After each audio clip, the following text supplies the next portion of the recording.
Oh my god, Neymar junior आज त hat-trick.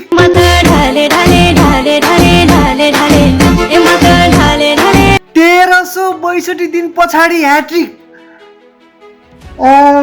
17 मिनेटमा 3 गोल। 83 मिनेट गेम खेल्यो।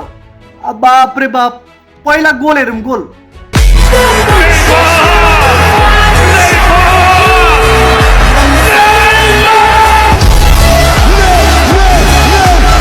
पछिल्लो 3 म्याचमा 5 गोल, back to back. What a performance यार।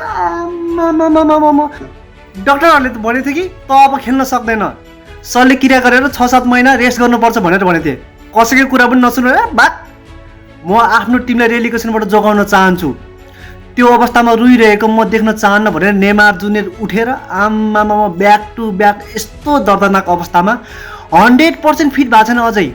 100% फिट भयो भने के होला, कसैले मूल्याङ्कन गर्न सक्छ?